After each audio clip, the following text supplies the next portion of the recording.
saudaraku yang kasih Tuhan nama Yesus, jadi perintah-perintah Tuhan ini tidak bisa kita penuhi dengan kekuatan kita. Kita perlu Roh Kudus yang sudah diberikan Tuhan kepada kita, menolong kita, saudaraku, menyanggupkan kita, ya, menggenapi semua perintah-perintah Tuhan dan larangan-larangan Tuhan. Jangan kamu menjadi serupa dengan dunia ini. Jikalau seorang mengasihi dunia ini, maka jangan kamu mengasihi dunia ini. Jangan, Tuhan berkata. Ini tidak ada padanya kasih Bapa. Jadi harus pilih salah satu, kasih dunia atau kasih Bapa. Kalau kita mengasihi dunia, kasih Bapa tidak ada, saudaraku.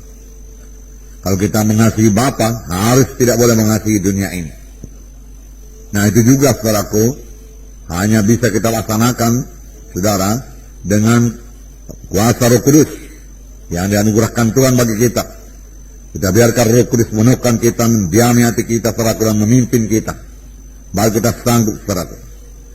Nah, saudara, jadi semua kita perlu penuh dengan Roh Kudus, saudaraku. Memang dari mulanya Tuhan sangat menekankan, saudaraku, mengenai Roh Kudus ini, saudaraku. Mengenai Roh Kudus. Selama dia di dunia ini, dia banyak, saudaraku, bicara mengenai Roh Kudus.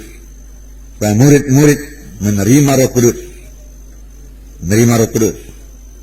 Bahkan Yohanes Pembaptis, saudaraku, sudah berkata bahwasanya yang datang kemudian daripadaku, aku tidak berlayak melepaskan tali kasutnya, dialah akan membaptiskan kamu dengan Roh Kudus dan api.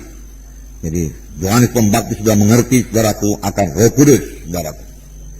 Nah, saudara, Tuhan Yesus juga menekankan kepada murid-muridnya yang mereka menunggu di Yerusalem, saudaraku, dan supaya penuh dengan Roh Kudus. Jadi semua kita penuh dengan Roh Kudus, karena bagi kamulah perjanjian itu, dan bagi sekalian orang yang telah dipanggil Tuhan, bagi yang jauh-jauh, bagi kita lah perjanjian itu. Terlebih kita yang hidup pada akhir zaman ini, saudaraku, di mana kasih manusia sudah banyak luntur, saudaraku, di mana dunia kelihatannya menguasai segala sesuatu, dan kita tidak berasal daripada dunia ini dan tidak boleh mengasihi dunia ini. Maka kita butuh sekali, selalu, senantiasa penuh dengan Roh Kudus, penuh dengan Roh Kudus. Saudaraku, Tuhan Yesus mulai pelayanannya, saudaraku, setelah dia dipenuhkan dengan Roh Kudus. Sebelum penuh dengan Roh Kudus, dia tidak melayani. Dalam Lukas 4, saudaraku, ayat 1 dan 2. Ya, diterangkan mengenai Yesus, ya. Yesus yang penuh dengan Roh Kudus kembali dari Sungai Yordan, lalu dibawa oleh Roh Kudus ke padang gurun. Nah, di situ dia tinggal 40 hari lamanya dan dicoba iblis. Selama di situ ia tidak makan apa-apa, dan sesudah waktu itu ia lapar. Nah, saudara, dan Tuhan Yesus, saudara mengetahui dia puasa, ya, 40 hari 40 malam. Saya tidak tahu pasti apakah dia minum air atau tidak, saudara. Tetapi di sini hanya dikatakan bahwasanya ia lapar, dia tidak makan apa-apa. Tidak dikatakan dia tidak minum apa-apa, hanya dikatakan dia tidak makan apa-apa, dan sudah waktu itu ia lapar. Yesus sanggup melaksanakan semua puasanya dengan baik, dan sanggup mengalahkan setan, saudaraku, karena ayat pertama mengatakan dia penuh dengan Roh Kudus. Dan dia dicobai setan, saudaraku. Dan apakah senjatanya, saudaraku? Senjatanya ada tertulis. Dan setan kalah, saudaraku. Nah, kemudian dikatakan dalam ayat 14. Dalam ayat 14, dia. Dan tersiarlah kabar tentang dia di seluruh daerah itu. Mula-mula dia penuh dengan Roh Kudus, saudaraku. Tetapi kemudian terjadi Roh Kudus, saudaraku. Roh Kudus sudah menguasai dia. Sehingga dia kembali, saudaraku, ke Galilea. Dikatakan dia kembali ke Galilea dalam kuasa Roh. Nah, saudara, demikian juga, saudaraku, dalam hidup kita. Ya, tidak cukup hanya penuh Roh Kudus, saudaraku, tanpa, saudaraku, membiarkan Roh Kudus mengatur hidup kita, memimpin hidup kita, melengkapi kita, saudaraku. Saudara, tidak sekedar penuh saja kemudian bahasa Roh. Tidak, saudaraku. Tetapi kita biarkan Roh Kudus memimpinkan kita. Kita biarkan Roh Kudus menguasai kita. Kita biarkan Roh Kudus memberikan karunia-karunia-Nya bekerja dalam pelayanan kita. Dan kita biarkan Roh Kudus mengurapi kita. Hingga mengadakan perbedaan. Waktu Tuhan Yesus mengajar, saudaraku, ada berkata, wah, lain sekali pengajarannya. lain daripada ahli-ahli Taurat yang lain. Mengapa dia bisa mengajar demikian? Kuncinya yaitu Roh Kudus. Roh Kudus. Dalam Lukas 4 ini juga, ayat 18, dikatakan, Roh Tuhan ada padaku. Oleh sebab ia telah mengurapi aku untuk menyampaikan kabar baik kepada orang-orang miskin. Dan ia telah mengutus aku untuk memberitakan pembebasan kepada orang-orang tawanan dan penglihatan bagi orang-orang buta, untuk membebaskan orang-orang yang tertindas, dan untuk memberitakan tahun rahmat Tuhan telah datang. Ayat 20, kemudian ia menutup kitab itu, memberikannya kembali kepada pejabat, lalu duduk. Dan mata semua orang dalam rumah ibadat itu tertuju kepadanya. Lalu ia mulai mengajar mereka, katanya, pada hari ini genaplah nas ini sewaktu kamu mendengarnya. Yaitu kan Yesus mengatakan, Roh Tuhan ada padaku. Dan ia mengurapi aku. Jadi Yesus mengakui bahwasanya Roh Kudus mengurapi dia. Mengurapi. Kalau Yesus perlu diurapi, kita lebih perlu diurapi. Amin, saudara. Diurapi untuk apa? Ini dikatakan menyampaikan kabar baik kepada orang-orang miskin. Kelihatannya, saudaraku, kita sudah mengerti mengenai ayat-ayat keselamatan. Kita tahu memberitakan Injil.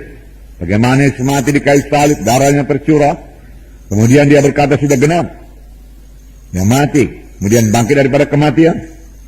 Ya. Dan firman Tuhan berkata, kamu ditebus bukan dengan emas dan perak, tapi kamu ditebus dengan darah yang mahal, darah domba yang tidak bercacat celah, yaitu darah Kristus. Haleluya, itulah Injil. Saudara, tetapi memberitakan Injil tanpa urapan Roh Kudus, saudaraku, adalah mematikan. Hanya huruf saja mematikan.